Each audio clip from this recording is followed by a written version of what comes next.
Buenas tardes a todos, mi nombre es Iñaki Piñuel. Estaba prevista esta intervención al principio de la jornada, este precongreso, y bueno, debido a un pequeño retraso en el avión, pues hemos invertido el tiempo de la ponencia y la hemos intercambiado Silvana Giachero y yo. Lo que me tocaba a mí explicarles esta mañana lo voy a hacer ahora. En este rato voy a intentar ser lo más liviano posible, visto la hora, el cansancio notorio del grupo y la indigestión legal y legislativa que seguramente tengan ya.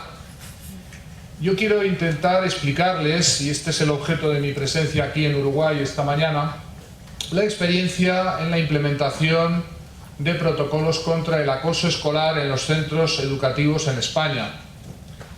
Y quisiera comenzar animándoles a aquellos de ustedes que pertenezcan al sector educativo, me consta que son bastantes los que se han apuntado a este precongreso, a intervenir en los centros escolares y bloquear que estas prácticas se sigan produciendo como hasta ahora lo hacen en la clandestinidad, en el abandono de las víctimas, de las familias de los niños victimizados y ante la inmensa complacencia de los responsables educativos que miran todavía hoy a otro lado, pensando que son cosas de niños y que no hay que meterse, pensando que esto hace más fuerte a las víctimas, creyendo que es un factor de resiliencia el permitir que haya casos de acoso escolar y una serie de malas prácticas que desgraciadamente infestan todo el sector educativo en todos los países.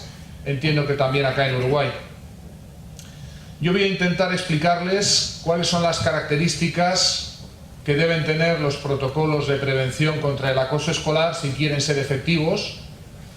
Les voy a hablar de una de las últimas experiencias de implementación del protocolo AVE, que es el que yo hace ya 12 años diseñé para ayudar a los centros escolares a prevenir el acoso escolar.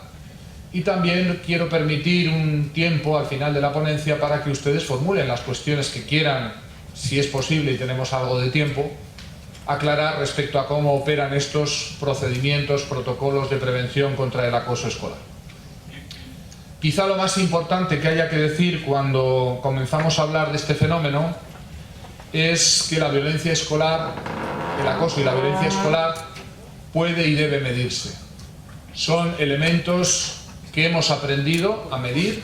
Yo soy autor de 2 pruebas específicas en español sobre la evaluación psicométrica del bullying, del acoso escolar, y por tanto que nadie crea que estas dinámicas son subjetivas, difícilmente evaluables o incluso, bueno, pues que dependiera más o menos de la percepción o de la posición del que observa. El acoso escolar es un problema bien objetivo, se puede medir y es obligatorio medirlo si queremos hacer prevención.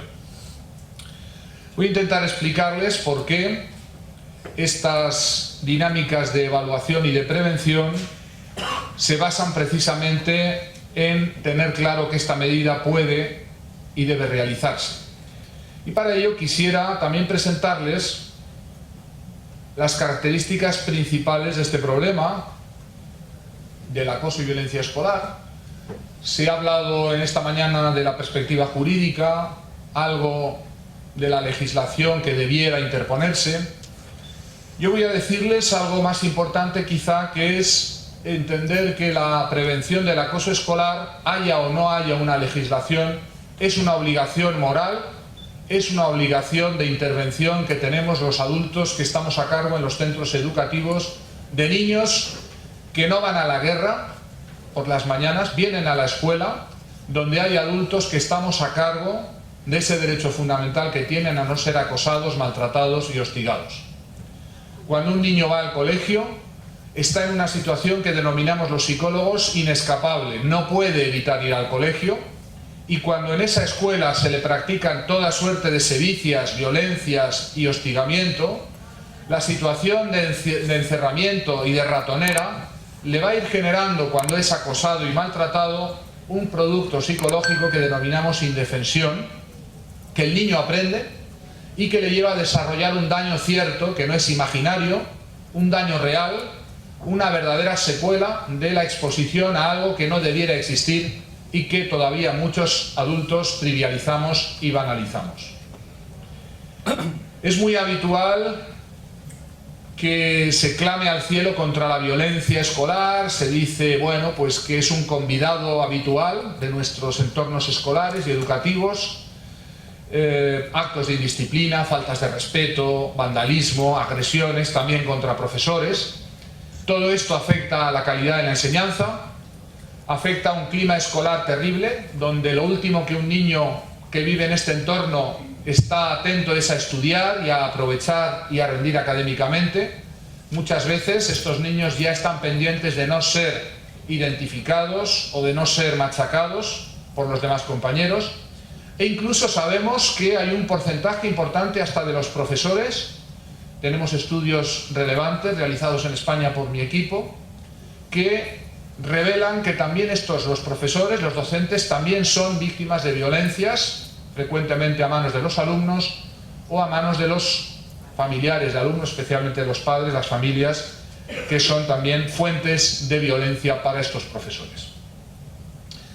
El acoso escolar es un continuado maltrato, un continuado y deliberado maltrato que recibe un niño por parte de otro u otros que se comportan cruelmente con él y que busca someter, apocar, asustar, amenazar, bueno, toda una serie variada de objetivos y que en todas circunstancias atenta contra un derecho fundamental de los niños, que es la dignidad y el derecho a ir a la escuela libres de violencia.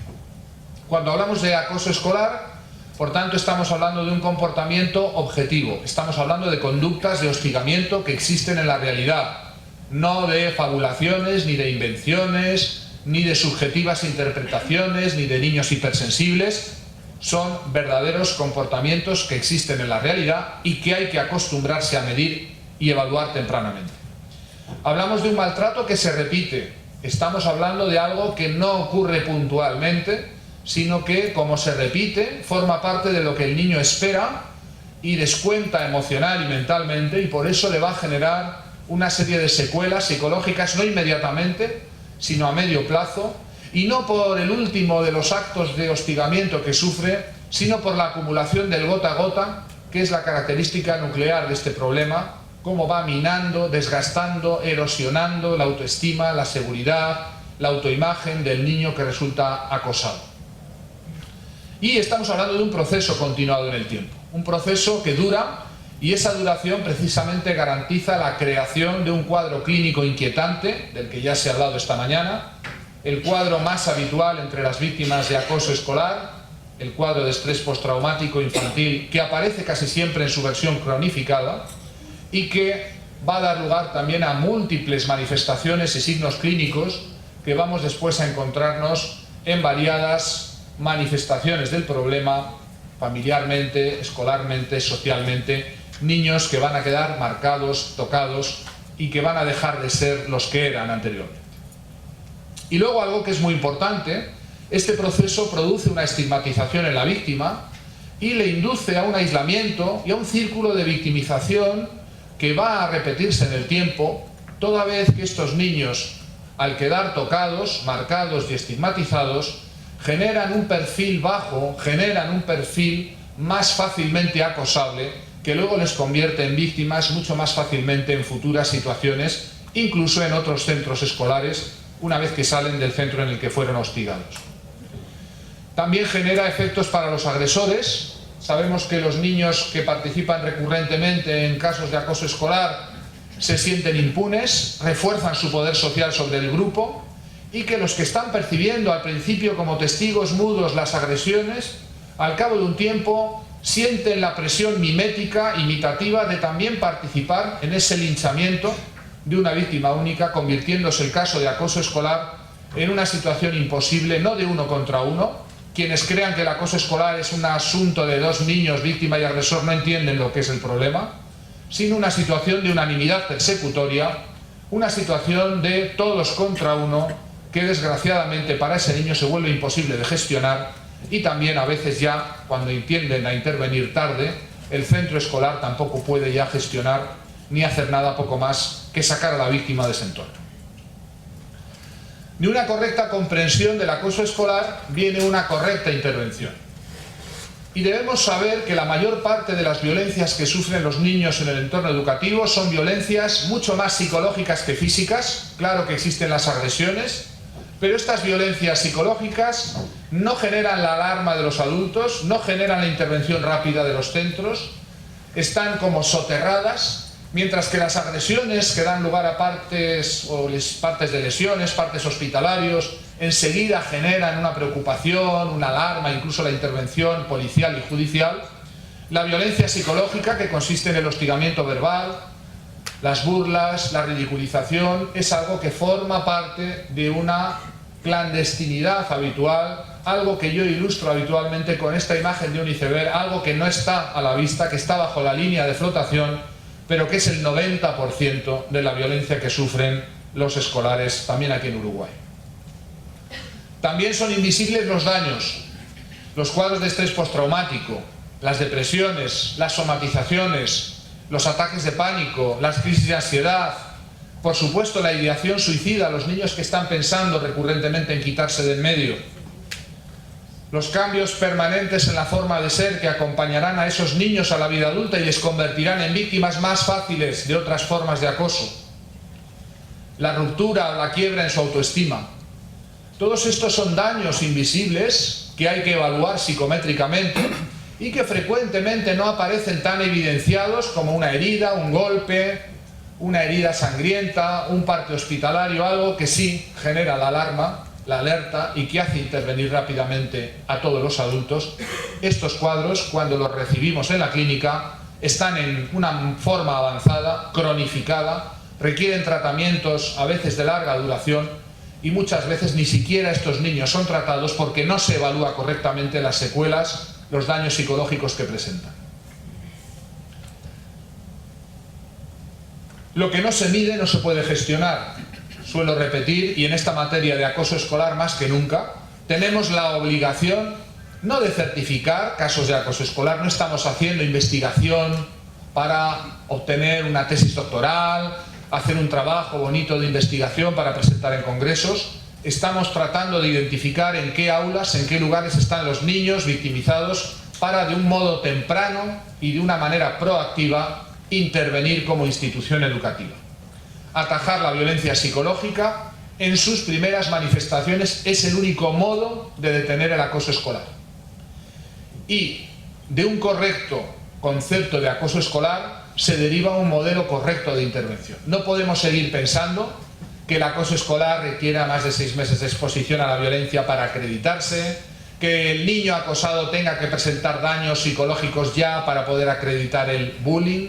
No podemos seguir pensando que estamos ante un mero conflicto entre dos niños. Es absurdo y es además falso decir que estamos ante un conflicto. El bullying, el acoso escolar, lo mismo que tampoco el mobbing, el acoso laboral es un conflicto. Estamos ante un verdadero y auténtico proceso de victimización que requiere la identificación de la víctima, del agresor y la contención de esos comportamientos que además están recurrentemente produciéndose en un entorno regulado y reglamentado como es el entorno escolar. La violencia psicológica no solamente es ese convidado de piedra, existe, es la mayoría y además sabemos ya por los datos que manejamos en los estudios que una y otra vez hemos realizado que es más lesiva que la violencia física. Produce más daño a medio y largo plazo, todo ese hostigamiento verbal, psicológico, todo ese contenido en forma de coacciones, amenazas, burlas, ridiculización, insultos, apodos, que los adultos pensamos que son menos importantes porque no generan heridas, no generan partes médicos y sin embargo sabemos que correlacionan hasta 5 veces más con la incidencia de sintomatología postraumática entre el grupo de niños expuestos a estas violencias psicológicas.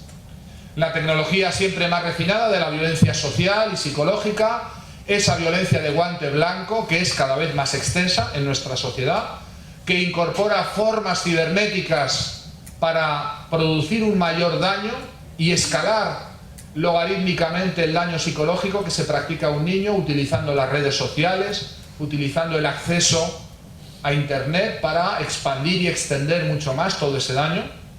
Y por eso la indefensión aún es mayor Y ese es el enemigo a batir, la indefensión que estos niños sufren de ver que nadie se pone de su lado, que el sistema escolar mira a otro lado, que los adultos tenemos, parece ser, otras prioridades en los sistemas educativos, en los centros escolares. Parece que hay cosas más importantes que erradicar esta violencia psicológica y también física que sufren los niños. Claro que de vez en cuando, y en España hemos tenido la noticia hace muy poco tiempo, la prensa especializada nos reporta pues la noticia de que un niño, cada vez más joven, se ha quitado la vida por una situación límite de acoso escolar.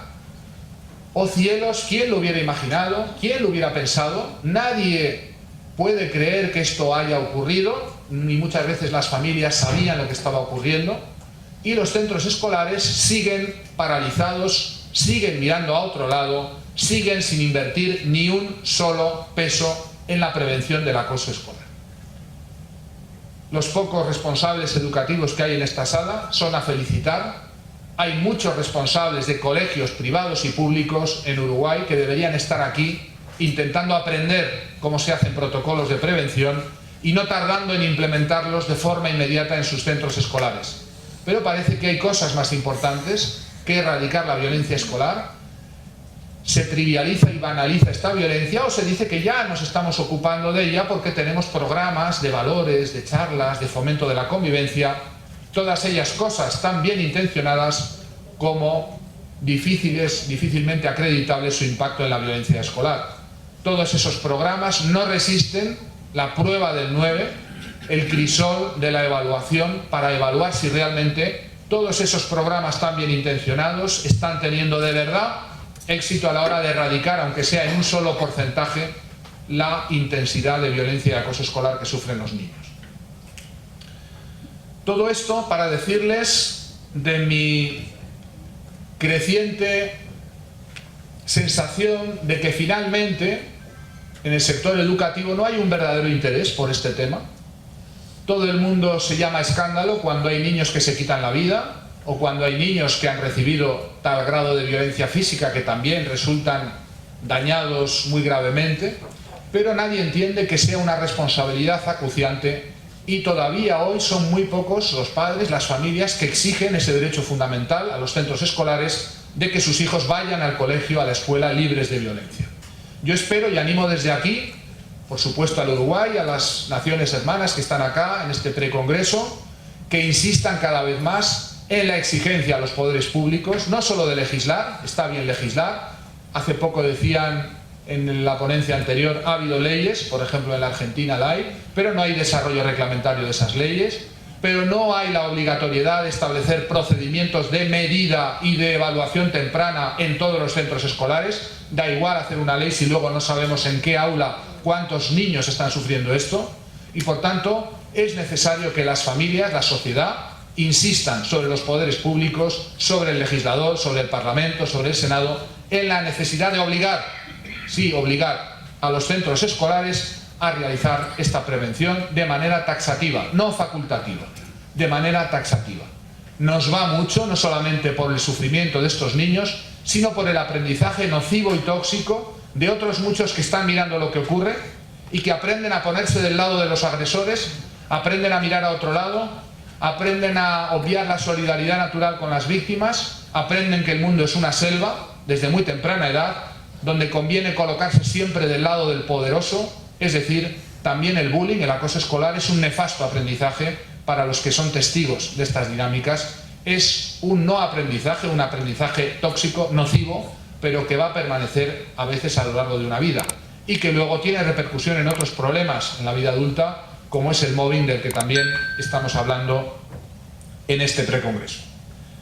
Estos son los datos clínicos que afectan a las víctimas de acoso escolar. Más de la mitad de los niños sometidos a acoso escolar presentan signos de estrés postraumático, indicadores de depresión, problemas de ansiedad, flashbacks, riesgo de ideación suicida o riesgo autolítico, problemas de autoestima que van a convertirse en muy frecuentemente problemas que les acompañarán a lo largo del resto de su vida, somatizaciones. Por supuesto, una autoimagen de sí mismos negativa. Son niños que creen que algo negativo, repulsivo hay de ellos, que explica el por qué están siendo sometidos a esto. Son datos terribles que una y otra vez nos hablan de la urgencia de intervenir, pero que no parece que esa urgencia exista, no parece que los responsables de los centros escolares estén muy preocupados por este tema, más que nominalmente, más que cuando se produce una lamentable desgracia en forma de pérdida de la vida humana de uno de estos niños. Miren, yo voy a demostrarles que se pueden hacer cosas y lo voy a hacer de un modo práctico. Les voy a explicar cómo se puede hacer un protocolo en un curso escolar. Les voy a presentar la última experiencia en la que yo he participado en España, no es la única ni mucho menos, pero sí es la más reciente, en la primera cadena de centros educativos privados de España, una cadena de centros a lo largo de toda la geografía del Estado español, y cómo, si hay voluntad política y se asignan medios, se puede establecer una dinámica que bloquee el bullying, que bloquee el acoso escolar desde sus primeras manifestaciones. ¿Por qué digo desde sus primeras manifestaciones? Porque hay que quedarse con el concepto correcto de acoso escolar. No podemos decir que solamente hay acoso escolar cuando estamos ante un niño que está pensando en quitarse la vida o está ya victimizado en medio de graves problemas clínicos, con un estrés postraumático galopante, con la intención ya de quitarse la vida, con graves problemas físicos, médicos, por los que además está recibiendo también tratamiento. No podemos decir que existe bullying cuando estamos hablando de la última de las 4 fases del acoso escolar. Este es un proceso que tiene fases y que, si no identificamos a tiempo, es decir, en sus primeras manifestaciones, todos los entornos escolares que se plantean intervenir, se plantean voluntariamente o voluntaristamente de intervenir, si no lo hacen en las primeras manifestaciones, no hay nada que hacer, no hay modo de intervenir a no ser de sacar a la víctima ya de un lugar donde está siendo destruida o cuando ya está destruida del todo. Este proceso que yo describo en estas 4 fases, en todos los libros, comunicaciones científicas que he realizado en los últimos 15 años, nos lleva a un concepto real, integral del acoso escolar. Todas estas 4 fases son verdadero y auténtico acoso escolar, no solamente la última. ¿Cuál es la experiencia real?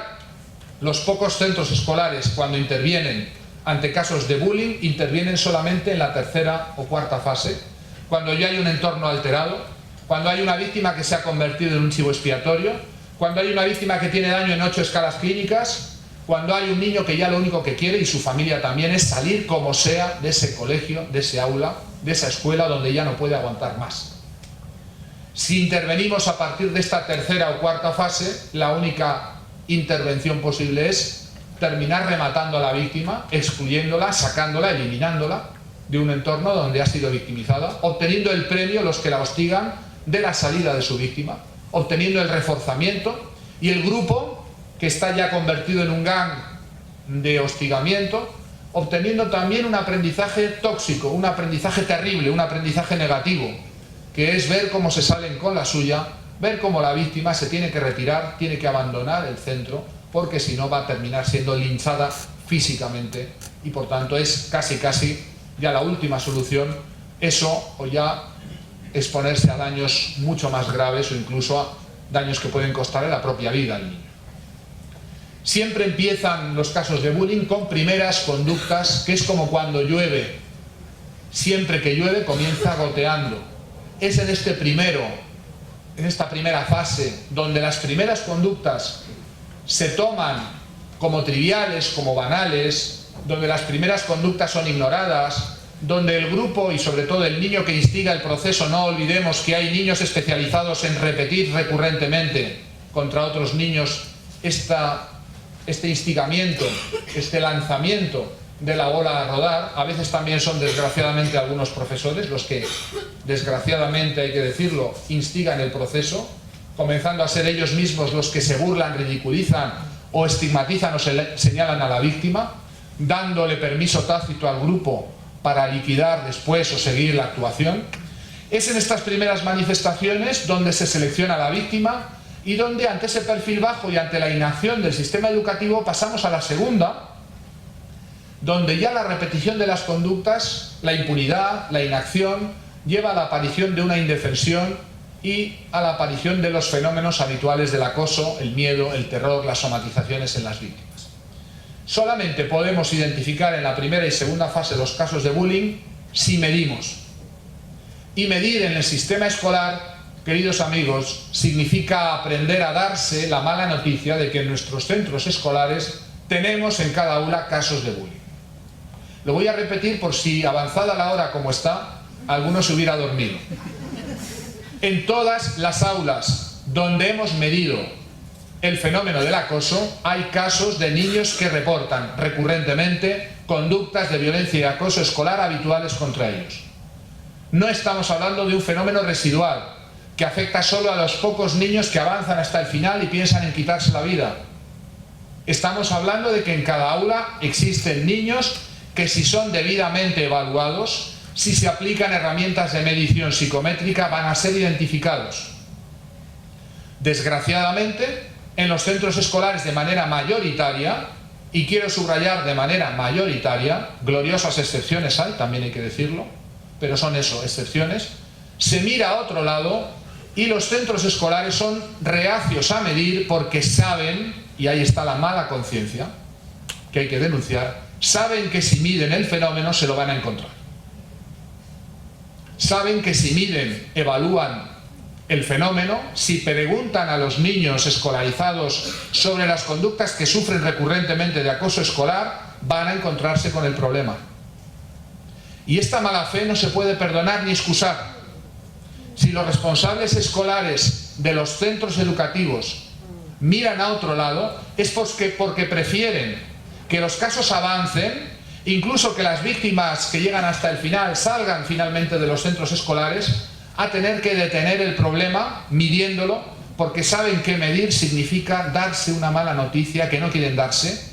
Tan grande a veces es la complacencia de estos centros escolares. Darse la mala noticia de que tienen casos en su seno. Darse la mala noticia de que tienen la obligación moral y legal de intervenir. Darse la mala noticia de que sus programas de convivencia y de fomento de valores no han servido para nada. Darse la mala noticia de que en estos centros públicos que reciben subvenciones, toneladas de pesos y de dinero para hacer programas, todos esos programas son inefectivos y mantienen al mismo tiempo esos programas inefectivos y tasas elevadísimas de bullying o de acoso y violencia escolar que pasan por clandestinas porque nadie las evalúa, porque nadie quiere mirar ahí dentro. Me recuerdan a aquella señora mayor que nunca iba al médico porque decía que siempre que va al médico algo te encuentra. Estos centros escolares operan igual. Prefieren no evaluar porque saben que si evalúan se van a encontrar con algo malo. Y prefieren simular que todo va bien, que todo va bien, que todo va bien, hasta que finalmente todo no va tan bien. Y las noticias que aparecen en los medios no es ya que todo va mal, sino que hay víctimas que han pagado, niños que pagan, en España les digo cada mes y medio. En Uruguay no tengo el dato, quizás Silvana podrá darlo. Cada mes y medio tenemos un suicidio de un niño cada vez más pequeño en España. Cada vez que hay un suicidio se siguen produciendo las mismas escandaleras, las mismas rasgaduras de vestiduras farisaicas. Todo el mundo clama al cielo, todo el mundo se pregunta cómo pudo ocurrir, nadie dijo que podrían haber conocido el caso y nadie exige a ese centro escolar la responsabilidad civil por el daño, por la muerte, por supuesto por todo lo que ha antecedido a eso, y los agresores, los acosadores se siguen, como decimos en España, yendo de rositas. El acoso escolar puede y debe prevenirse. Quienes no lo hacen no es porque no sepan, no es porque el fenómeno no esté estudiado, es porque sencillamente no tienen la voluntad política.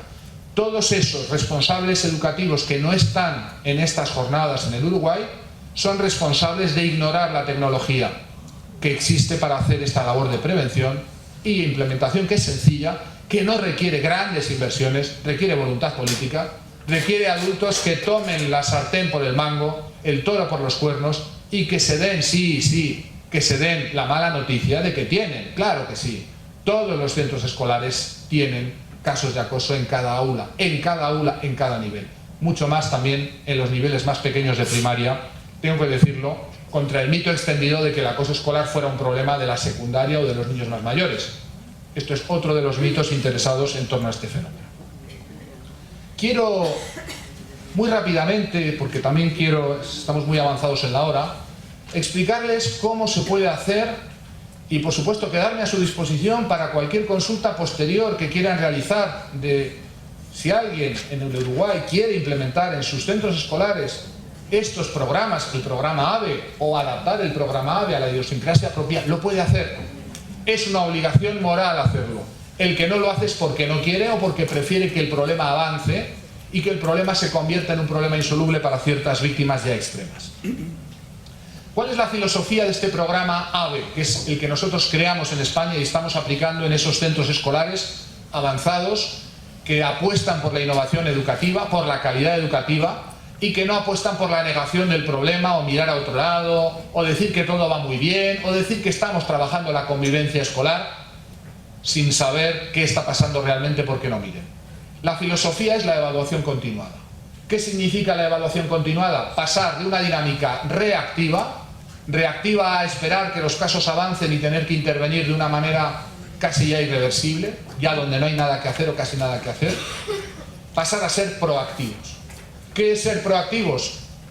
Identificar tempranamente esas primeras manifestaciones, que aún no tienen un niño victimizado del todo porque no da tiempo a que ese acoso escolar se repita recurrentemente y todavía no estamos hablando de niños dañados, de víctimas con daño psicológico, pero se trata precisamente de establecer una política de prevención proactiva. Anticiparnos significa no esperar sentados a que el problema avance para entonces no tener nada que hacer.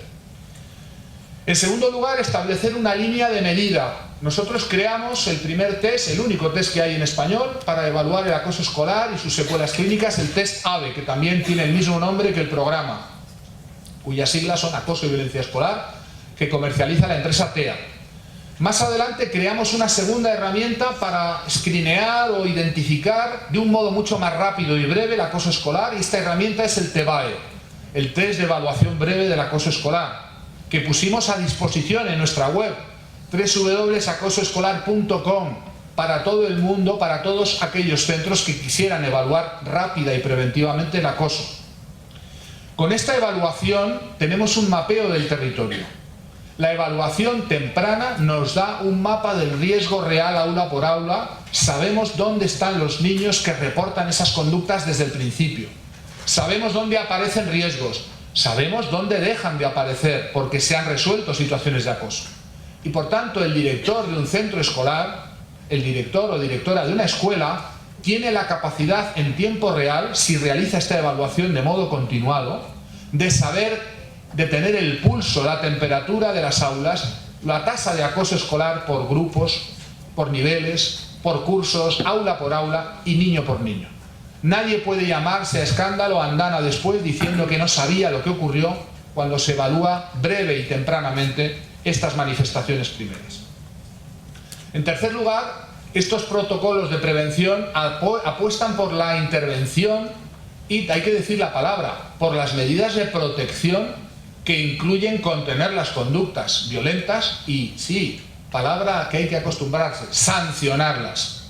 Sancionarlas significa quebrar la impunidad, quebrar ese margen de tolerancia, quebrar ese silencio y ese mirar a otro lado de la institución educativa. El principio básico es la tolerancia cero al acoso. Si toleramos ciertas conductas diciendo que, bueno, al final poner apodos, que siempre se hizo, que burlarse de alguien es algo habitual, que total vivimos en una sociedad violenta, desde esas tolerancias, desde esos márgenes de tolerancia tan amplios, es desde donde después verificamos cómo los casos avanzan y ya no hay forma de contener la bola de nieve cuando ésta se ha hecho de un tamaño enorme, donde incorpora ya grupos enteros que hostigan a placer y linchan a su chivo expiatorio. La evaluación periódica además nos da la capacidad de medir nuestros programas. Si sabemos cuánto tenemos, hacia dónde está evolucionando la violencia y el acoso escolar, podemos validar el impacto de nuestros famosos programas de convivencia. Claro está que la noticia va a ser también muy mala.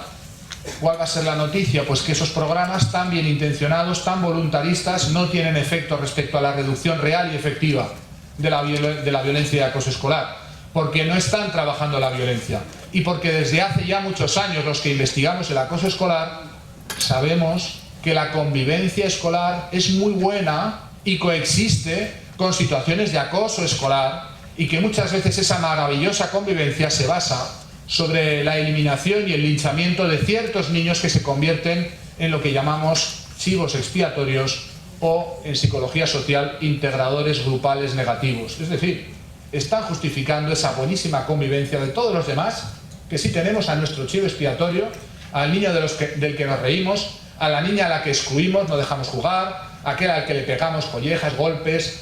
Todo eso funciona muy bien y incrementa la convivencia escolar. Ya saben ustedes que el mejor amigo del hombre es el chivo expiatorio. No hay nada que permita convivir más a un grupo que tener un enemigo interno común al que eliminar, linchar todos los días, y que muchas veces estos grupos escolares se dotan de estos niños para integrarse mejor, eso sí, contra un enemigo común. Eso garantiza una magnífica convivencia escolar, eso sí, sobre la espalda de una víctima que no está siendo identificada y a la que después se le va a atribuir, vamos a ver cómo, ser la responsable del propio mal que se abate sobre ella. La identificación y la rápida intervención. Y atención, esto es característico de nuestros programas, tanto de los del norte de Europa como el programa AVE en España, tienen en común, los únicos programas efectivos, convertir a los niños en protagonistas de la propia salida del problema. Apoyarse en el carácter grupal del acoso escolar como factor de resiliencia y de protección del propio niño victimizado, es decir, invertir la dinámica del todos contra uno y ponerla en el todos a favor de uno, es decir, poner el grupo al servicio de la protección, de la tolerancia cero de esas conductas. El programa AVE tiene 5 principios básicos. La implicación del personal docente y de todo el resto del personal que hay en un centro. Es importante que los adultos prestemos atención a lo que está pasando. Cuando preguntamos en los barómetros Cisneros a los niños acosados dónde ocurren estas situaciones, un porcentaje elevado ocurren en los patios donde hay vigilantes, ocurren en las aulas delante de los profesores, ocurren ante la presencia de adultos que ¿qué hacemos? Trivializamos, banalizamos, miramos a otro lado, sí, pensando que son cosas de niños, que no hay que meterse, que no podemos ser policías, que ya están ellos para resolver, que no podemos sobreprotegerlos. Todas ellas baratas consolaciones para no tener que intervenir. La implicación de las familias de los alumnos también es importante. Hay que explicar a los padres y a las madres de los alumnos qué signos anteceden la situación de victimización, de qué manera hay que estar alerta, de qué manera hay que dialogar y comunicar con los niños en casa para que reporten. No os olvidéis que la mayoría de los niños acosados no reportan nada en casa. Esto es otro mito. ¿Cómo puede ser que este niño se suicidara y no había dicho nada en casa? Es lo normal, lo habitual y lo esperable. Los propios padres ignoran lo que ocurre, no saben porque el propio niño acosado tiene miedo, tiene terror, tiene incluso terror a que el revelar esa situación le complique aún más la vida y tiene miedo a que lo acusen de ser un delator, un chivato, un chivo, es decir, alguien que revelar esa situación le va a convertir en mucho más víctima que en resolver esa situación. La implicación de los propios alumnos, ahora os contaré cómo se hacen los protocolos de buen trato, aula por aula. La evaluación a través de herramientas como el TEBAE, es necesario adoptar esa cultura de evaluación continua y no resignarnos a intervenir ya cuando no hay nada que hacer en las últimas fases. Y, esto es muy importante, procedimentar qué tenemos que hacer, en qué secuencia, con qué garantías procesales, con qué documentación, qué pasos. Ese procedimiento hoy por hoy se inventa a medida que surgen los casos. Los centros escolares se lo inventan, incurren en una improvisación total, incurren en un problema que llamamos la inseguridad jurídica porque además al inventar el procedimiento sobre la marcha violan una serie de características esenciales que luego judicialmente van a tener relevancia a la hora de establecer las garantías de ese proceso de evaluación. Por tanto, hay que procedimentar desde el principio y secuenciar cómo se interviene, cómo se evalúa, cómo se instruye, qué informes vamos a realizar de entrada, de salida, qué formas vamos a tener de garantizar que el caso ha terminado para cerrar el caso, cómo hay que registrar internamente para después acreditar, claro que sí, judicialmente, la buena actuación del centro y cómo se hizo desde el principio que se tuvo conocimiento del caso de acoso escolar. Por tanto, estos son los actores principales, grosso modo, todos, los actores de la comunidad educativa, incluyendo por supuesto a las familias, pero poniendo en el centro a los alumnos. En fases hablamos primero de la formación del personal docente y la sensibilización de las familias. En una primera y segunda fase es lo que hacemos, ahora veremos cómo. En una tercera fase implementamos en las aulas, cada aula implementa su protocolo de buen trato, es decir, los niños con la ayuda de un facilitador que hay que formar específicamente para que haga la tarea correctamente, van a definir en grupo qué es eso que no les gustaría sufrir, cuáles son esas conductas de maltrato que ellos no quieren sufrir en primera persona, van a definir también qué comportamientos sí son de buen trato y les gustaría recibir, van a definir qué sanciones aceptarían en caso de incurrir en las conductas de acoso escolar, y esos protocolos de buen trato que se hacen en cada una de las aulas de ese centro escolar van a ser después firmados por los alumnos, comprometiéndose de ese modo delante del director de la escuela a respetar todos esos principios, a no incurrir en todas esas conductas que han quedado definidas y que además han rubricado, comprometiéndose moral, psicológicamente y por tanto adquiriendo también una reprochabilidad no jurídica. Esa firma no va a ningún lado, esa rúbrica no tiene valor legal, pero sí tiene un inmenso valor a la hora de movilizar a los individuos, a los niños, en favor de la víctima y no, como siempre ocurre, en favor de los agresores o del gang. Implantar también el sistema de evaluación. Nosotros proponemos el TEBA, el test de evaluación breve del acoso escolar, que ya está mecanizado, que obtiene indicadores de exposición a los comportamientos de acoso y también una breve escala de signos o de evidenciación de sintomatología postraumática, y con eso tenemos por un lado un grado, una tasa de exposición al acoso y un posible riesgo de victimización que también queda establecido, y podemos identificar eso antes de que se convierta en un daño más avanzado, y por tanto estamos haciendo verdadera prevención, estamos dentro de la línea de proactividad que debe caracterizar todo programa de prevención. Y también hacemos un trabajo de procedimentar esa actuación, con un grupo de trabajo animado por los consultores que nosotros aportamos al proyecto. Vamos creando ese documento que después va a conocer toda la comunidad educativa, donde se va a definir qué se hace cuando se identifica a través de los diferentes sistemas por los que se van a aflorar los casos clandestinos hasta ahora de acoso escolar, cómo se van a instruir, cómo se van a evaluar, cómo se va a hacer el informe inicial, cómo se va a actuar interviniendo para contener las conductas, para sancionar aquellas conductas que practican los que instigan o acosan, cómo se van a cerrar y qué garantías tenemos que tener para garantizar, para saber de verdad que un caso podemos cerrarlo porque ha terminado la exposición al riesgo de acoso escolar de ese niño. Todo eso queda establecido en un procedimiento de actuación que tiene fases, que tiene elementos, que tiene tiempos y plazos, y por tanto que da una seguridad jurídica también al proceso de prevención de acoso escolar. En la primera fase implicamos al personal docente y al personal de administración y servicios, formándoles sobre el problema, qué es, cómo ocurre, cómo se manifiesta. Explicamos las fases del acoso escolar, explicamos lo que es el proceso de victimización desde los inicios. Hay que formar en la identificación temprana de los signos de acoso escolar a los adultos que están en contacto con los niños. Hay que capacitar tempranamente también en cómo detener desde el principio estas dinámicas y darle un sistema de conocimiento de cómo va a operar el sistema de prevención. En este caso lo hemos hecho, esta transparencia pertenece al programa que desarrollamos para esta institución privada, el CEU, la primera institución educativa privada del país, de España, y cómo se implanta en esos centros desde el principio la implicación de ese personal docente, de todo el profesorado, por supuesto los orientadores, los equipos de orientación escolar y también, atención, todo el resto del personal. Todo el resto del personal que no son profesores también deben recibir esta formación. La implicación de las familias a las que hay que dirigirse desde el principio. Los centros escolares tienen miedo a veces a que informar a las familias genere una alerta. Es que tenemos que preocuparnos porque hay casos, y la realidad es lo contrario. Cuando intervenimos, cuando hacemos esta labor de divulgación con las familias, estas respiran aliviadas. Estas dicen, por fin el centro adopta una política de ocuparse realmente de este fenómeno. Todos esos miedos que los centros educativos tienen de que hacer un protocolo de prevención va a generar la alarma de las familias. Todo lo contrario.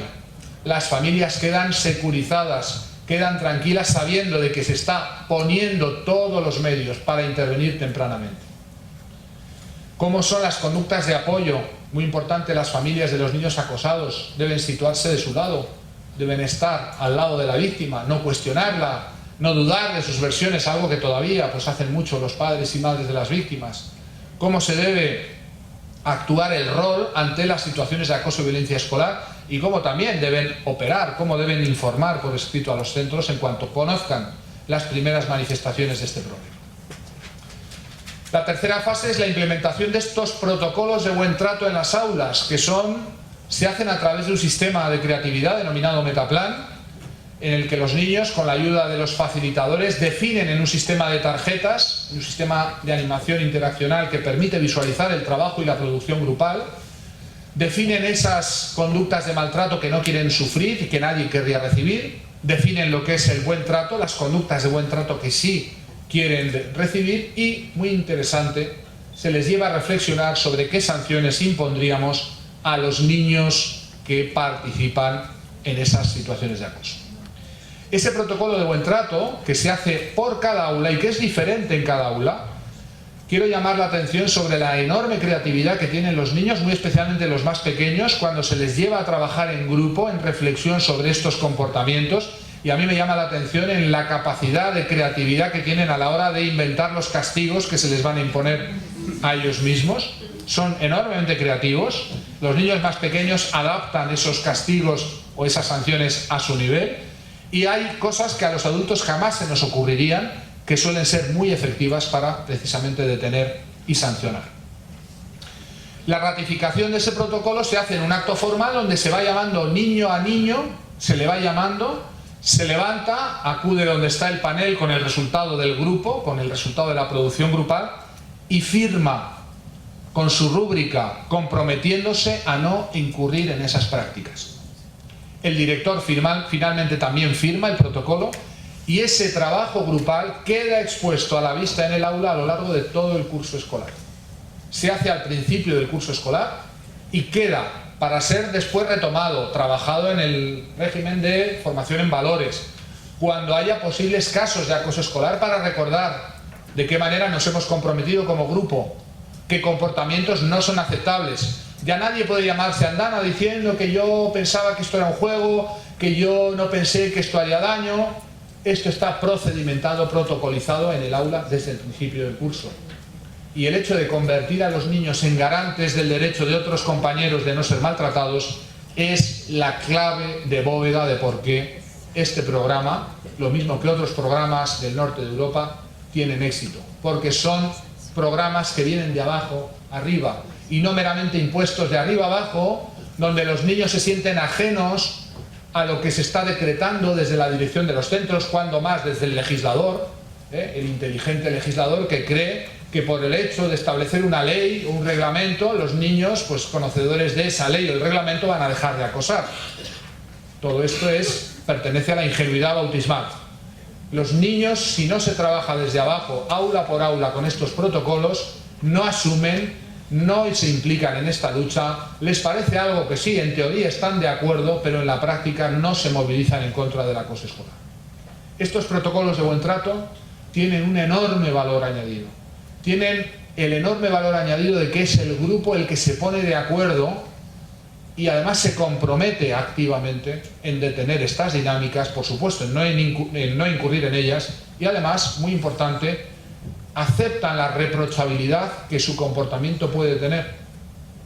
Muchas veces, cuando aparecen casos de acoso escolar, se llama al niño que está instigando el proceso y ni él ni su familia acepta que esa conducta pueda ser lesiva, se justifica diciendo que son juegos o que no es para tanto, a veces también las familias. Cuando hemos protocolizado aula por aula esto, para todos está claro desde el principio del curso qué comportamientos no vamos a aceptar, tolerancia cero, qué comportamientos sí son de buen trato y también, muy importante, nos sometemos a las sanciones que también nosotros hemos creado de un modo muy creativo, créanme, para el caso de que haya niños, compañeros, que vulneren ese derecho de otros. cuando entra en vigor un protocolo de buen trato, desde el principio del curso, es que esa aula se ha comprometido como grupo con el acoso escolar de un modo concreto, visualizándose en el aula esas conductas, comprometidos por la firma y la rúbrica, y atención, validando esa firma de cada niño, el director del centro, que también hace suyo el protocolo de buen trato de ese aula, y por tanto empieza a regir o a funcionar algo que nace de abajo y que es terriblemente eficaz a la hora de modificar conductas y actitudes. También implementamos el sistema de evaluación a través del test EVAE, que es responsabilidad del grupo, del equipo de orientación al que hay que formarles para saber interpretar los datos que ofrece el TEVAE, pero el TEVAE es como un sistema de radar, no ofrece un diagnóstico niño a niño, nos va a ofrecer puntos de riesgo, nos va a hacer aflorar esos niños que en cada aula, hasta ahora no identificados, niños victimizados no identificados, alumnos victimizados no identificados, y esos alumnos quedan visualizados, quedan identificados con nombre y apellidos, y podemos después establecer una política de profundizar a ver qué está ocurriendo. A veces pueden ser falsos positivos, pero en cualquier caso no tenemos esa ignorancia completa de qué está pasando en las aulas, en los diferentes niveles educativos, en los diferentes cursos. Sabemos en tiempo real dónde aparecen y especialmente en qué aulas estamos ante un riesgo incrementado por acoso escolar. Esa propuesta de evaluación a través del TEVAE nosotros la materializamos al menos en una evaluación por trimestre. Cada trimestre hay que tener una evaluación para saber hacia dónde se dirige nuestra línea base, si realmente estamos siendo eficaces a la hora de contener y de erradicar la violencia.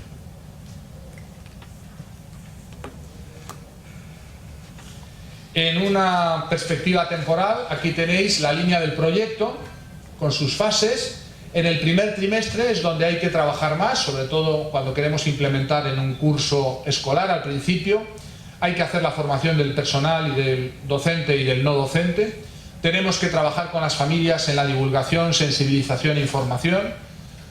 Elaboramos aula por aula los protocolos de buen trato que deberían quedar claros ya en cada aula en el primer mes de clase, solemnizándose ese protocolo con la firma ante el director y también la propia firma del director del centro.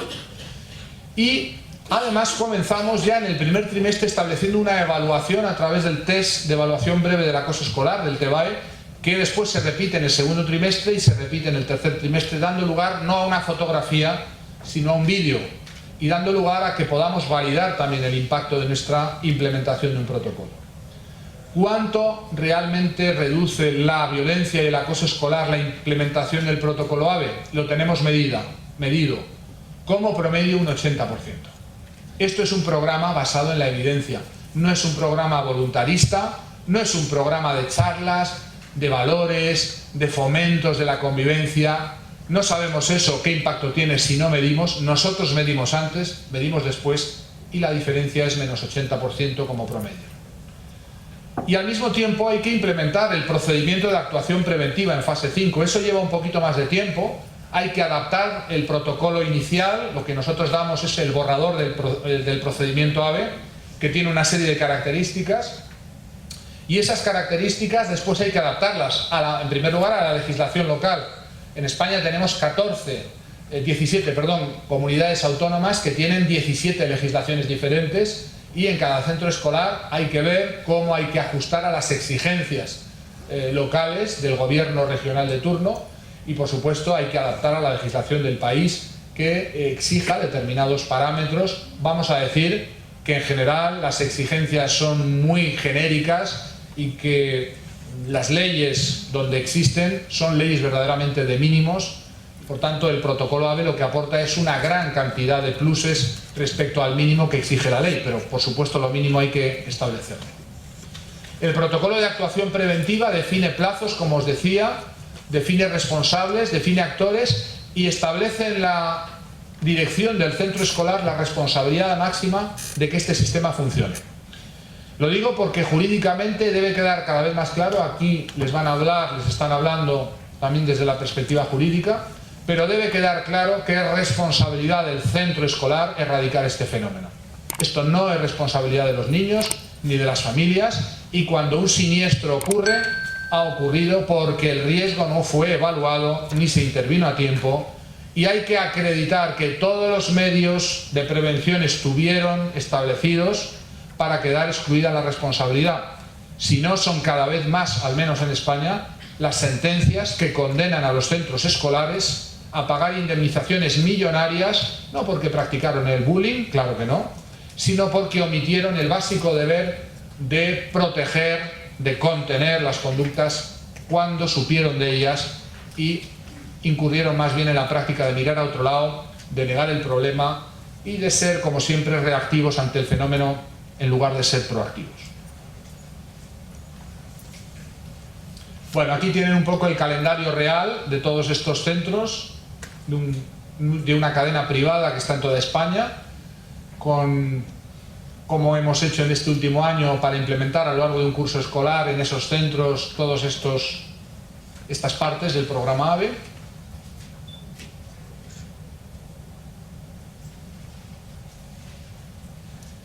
Y bueno, voy a dejar también, no sé si tenemos unos minutos, sí, para que haya unas 10 minutos, para que haya algunas preguntas. Simplemente quiero repetir una cosa, y créanme que esto es doloroso para mí decirlo.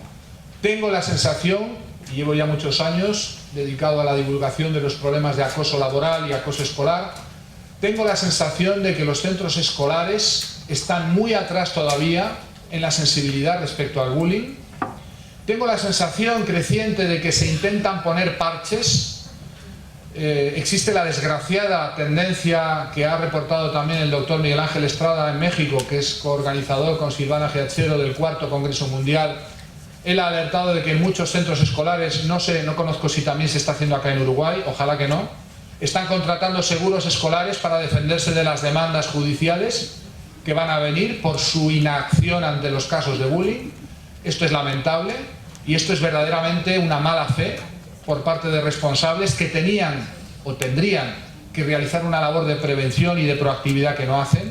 Y por lo tanto, tengo la sensación, y quiero decirlo, que sí, hay una cierta sensibilidad social respecto a este problema, pero se mira a otro lado todavía hoy respecto a con qué sencillez se pudiera trabajar, bloquear estas conductas desde el inicio, evaluarlas tempranamente, identificarlas tempranamente y, por tanto, convertir a esas víctimas en niños, mantenerlos como niños completamente normales, evitando que se conviertan en eso, en víctimas de un sistema escolar que desgraciadamente todavía hoy mira a otro lado ante estas dinámicas. Me callo ya y me quedo a su disposición para que puedan formular las preguntas que estimen oportuno durante 10 minutos, me dicen. Sí. ¿Qué opina usted?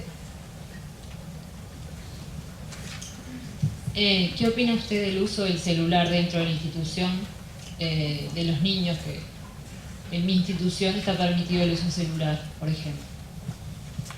En principio no tengo opinión sobre el uso del celular. Si me pregunta respecto al uso del celular en las dinámicas de acoso, le diré que incrementan exponencialmente el daño psicológico y que desde hace algunos años estamos incorporando lo que se denominan las conductas de ciberacoso al concepto de acoso escolar, porque estamos hablando de unas dinámicas que se producen en las relaciones entre iguales que tienen origen, desarrollo y, digamos, núcleo en el entorno escolar y, por tanto, que forman parte también de la evaluación temprana y de la necesidad de contener esas conductas.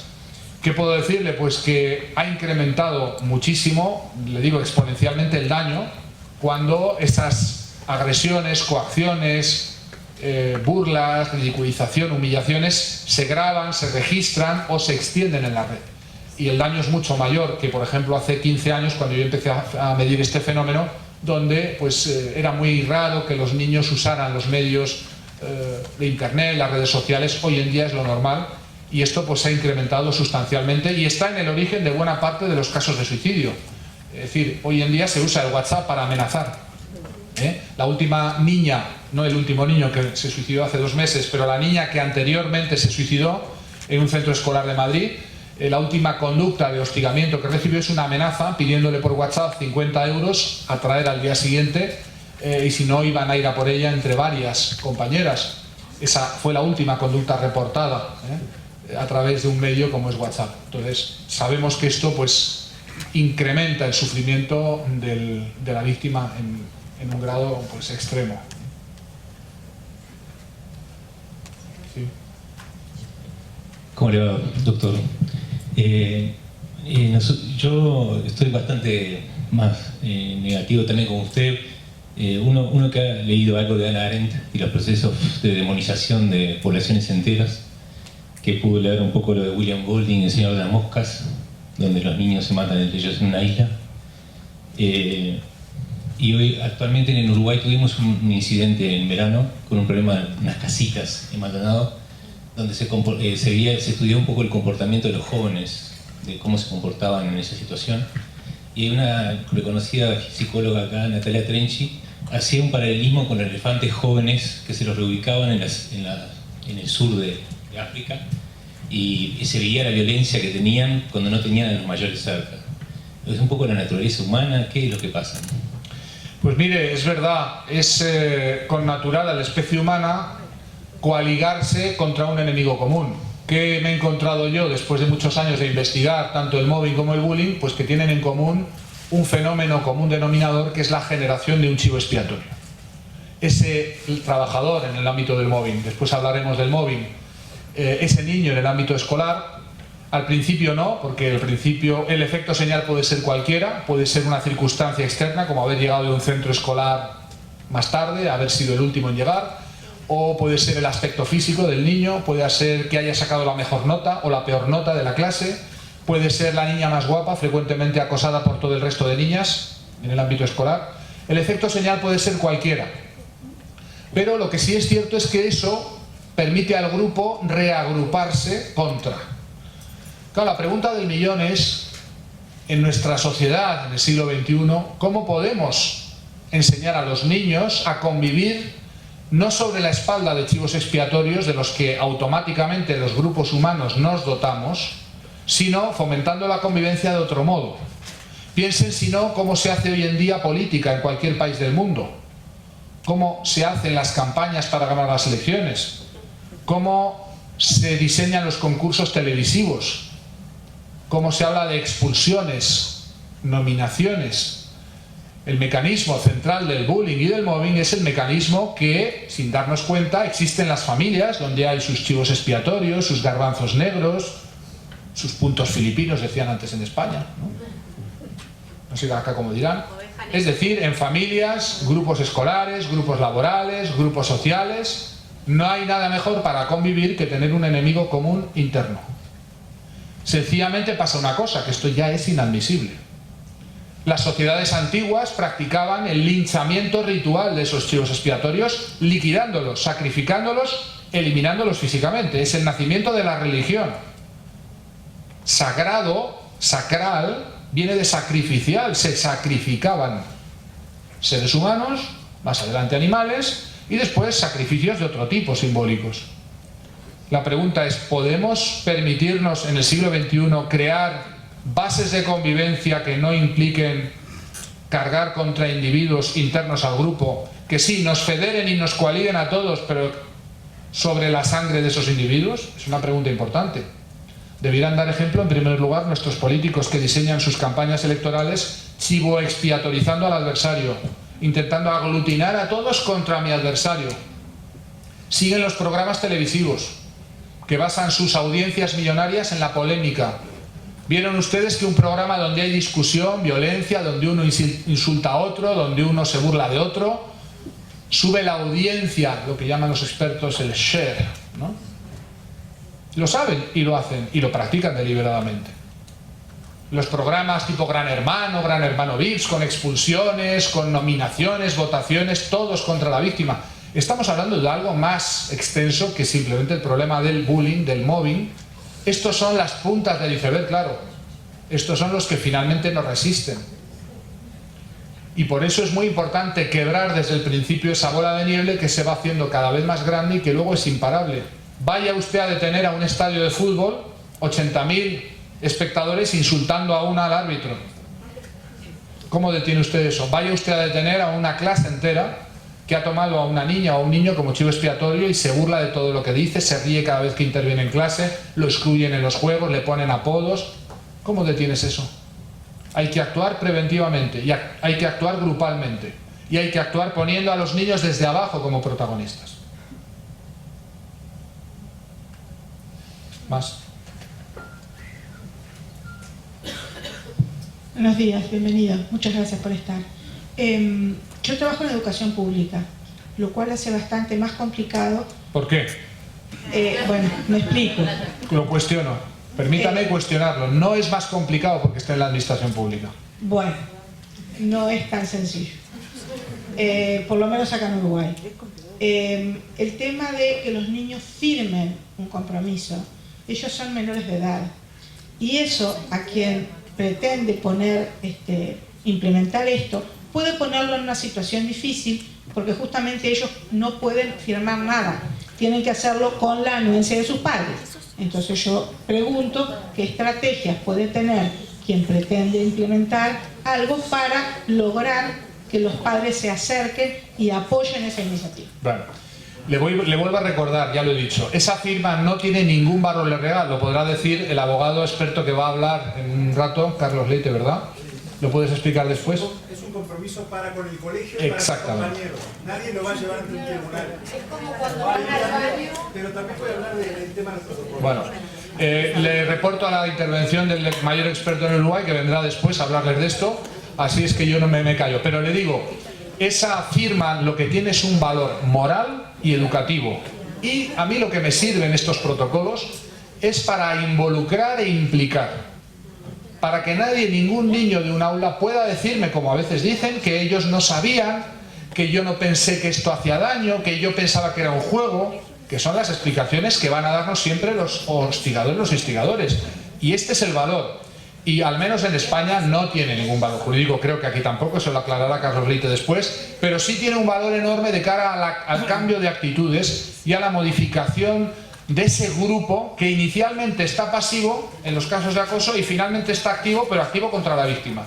Logramos que el grupo, en lugar de estar pasivo y tolerante, esté activo y proactivo, pero en favor de la víctima. Sí.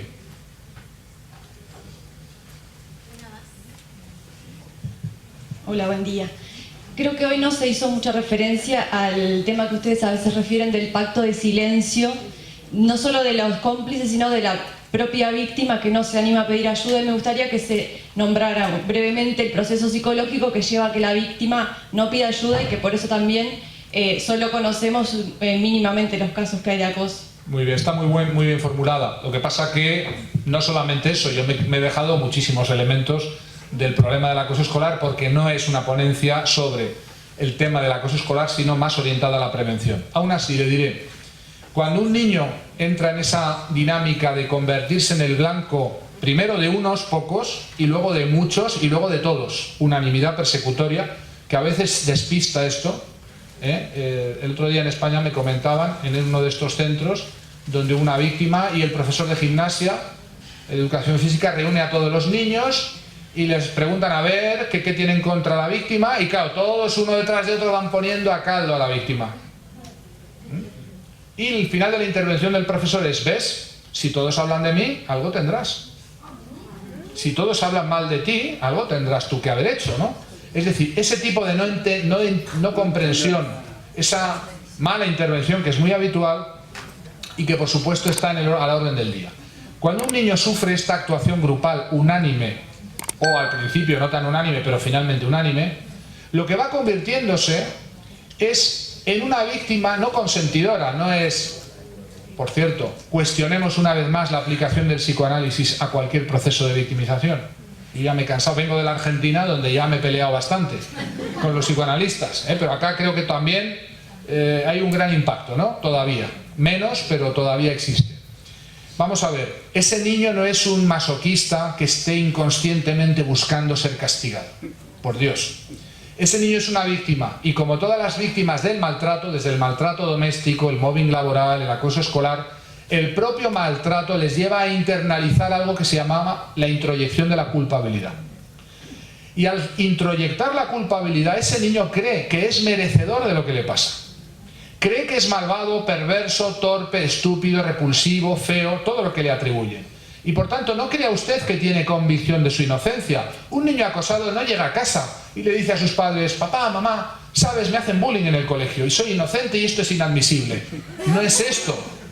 Esto ojalá fuera así. El niño acosado calla, primero porque se siente responsable y merecedor.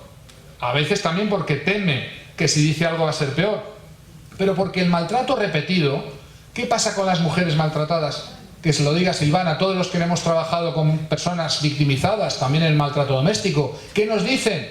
Que sí, son maltratadas, pero es que yo soy mala esposa, es que yo no sé llevar a la familia, es que cocino mal, es que soy fea, es que soy vieja. Internalizan la culpabilidad, internalizan el mensaje del maltrato. Por tanto, ese silencio que es compartido por la víctima no es porque la víctima esté deseando inconscientemente, víctima del impulso de muerte tánatos, esto que dicen los psicoanalistas, ¿no? Y que habría que buscar, ¿por qué vos vas buscando macana? Que dicen, ¿no? Esto, que es un error atributivo, que es intentar verificar en las víctimas rasgos, disposiciones y actitudes que explican por qué son víctimas, ¿eh? Claro, es que cómo no te van a machacar si es que tienes las orejas así, o es que sacas tan buenas notas, que claro, ¿cómo puede ser? O es que eres tan guapa, hazte un poco la fea. Las abuelas en España, no sé si acá es la práctica, decían a las nietas y las madres a las hijas: tú no destaques, tú ni tonta ni lista, ni guapa ni fea. ¿Por qué lo decían? Como dice mi buena amiga y también de Silvana, Marifran Sirigoyen, que estuvo acá en 2013 en el primer congreso, compartiéndolo con nosotros, ella suele decir un refrán francés que se utiliza en español, yo no lo he oído tanto, por lo menos en España, que es: el clavo que asoma sobre la madera será el primero en recibir el martillazo. Claro. Entonces, no son las características de los niños los que les hacen ser acosables. Es que esa característica se utiliza como efecto señal para justificar el maltrato. Y ese niño, a base de ser maltratado, termina creyendo: pues si todo el mundo me hostiga, será que algo tengo, algo soy. Es decir, introyecta la culpabilidad. ¿Qué hacemos los que trabajamos con ellos en clínica? Miren lo que hacemos, les decimos, les explicamos: che, que eres inocente. ¿Cómo? No, es que yo, usted no sabe. Lo mismo que nos dicen las mujeres maltratadas, lo mismo que nos dicen los trabajadores acosados. ¿Qué comparten todos ellos? Que el maltrato les convierte, modifica el autoconcepto y les lleva a internalizar esa culpabilidad y realmente se sienten maltratadores. ¿Y cuál es la ventaja para el hostigador? ¿Cuál es? Pues que una víctima culpabilizada es una víctima paralizada. Y entonces, miel sobre hojuelas. Tenemos a una víctima que no se defiende, que no hace nada, como se siente merecedora, y entonces llega el técnico de turno, el psicólogo, el orientador, que va a darle la puntilla. Y ahora es el diagnóstico de que, claro, tú es que vas buscando el maltrato, es que eres un masoquista, es que no sabes hacer amigos, no sabes integrarte en los grupos, tienes un déficit de habilidades sociales, decimos. Tienes un trastorno de déficit de atención, porque como tienes estrés postraumático no se entera de nada. Tienes que tomar pastillas para ese trastorno neurológico, genético que te ha entrado de repente, a base del acoso escolar. Miren, el catálogo de barbaridades y de horrores es que es de tal calibre, no tengo tiempo de contárselo. Lo hemos contado en muchos congresos. Pero llega un momento en que ya hay que decir basta. O protocolizamos esto desde los centros escolares, o no es más que intentar reparar personas rotas, niños rotos. Atención, niños, y no lo he dicho y lo voy a decir ahora, que no son más resilientes por el acoso escolar. Es otro mito interesado. No, esto te hace fuerte, esto te prepara para la vida. Como la vida es una selva, cuanto antes entres en la selva, mejor. Todo lo contrario, los niños acosados se convierten en más probablemente victimizables en el futuro, en la vida adulta, que los no acosados. ¿Por qué? Muy sencillo, porque van ya con la autoestima quebrada, con la resiliencia destruida, con la capacidad de hacer frente machacada. Y en la vida natural, laboral, social, de pareja, nuestros queridos amigos los psicópatas o los sociópatas olfatean esa vulnerabilidad. ¿Y a quiénes creen que van a machacar primero? A aquellos que ofrecen el menor perfil de respuesta, es decir, a estos niños que ya vienen trabajados por el acoso escolar. No les extrañará que luego son víctimas de relaciones de pareja tóxicas, víctimas de mobbing laboral. ¿Por qué yo empecé a dedicarme al bullying? Porque todas las víctimas de mobbing laboral me decían: tienes que entrar a investigar esto del bullying porque a mí esto ya me pasó. Claro. Y claro, entonces le pasó el bullying, luego el mobbing, claro, algo tendrá la víctima, ¿no? Sí, claro que tiene algo, un perfil incrementado de vulnerabilidad. El acoso escolar le ha llevado a ser más vulnerable, no más débil, más vulnerable. Pero claro, esa vulnerabilidad es explotada. Si yo quiero de esta sala elegir a alguien para chivo expiatorio y soy un buen psicópata, olfatearé a quién buscaré. Aquel de ustedes que peor perfil de resistencia tenga, es decir, que menos frente me haga, el más vulnerable de todos. Esto es lo que explica esa selección victimaria repetida. Por tanto, que a nadie se le ocurra, por favor, ya decir que esto te prepara para la vida, que esto te hace más fuerte, que lo que no mata engorda. Por favor.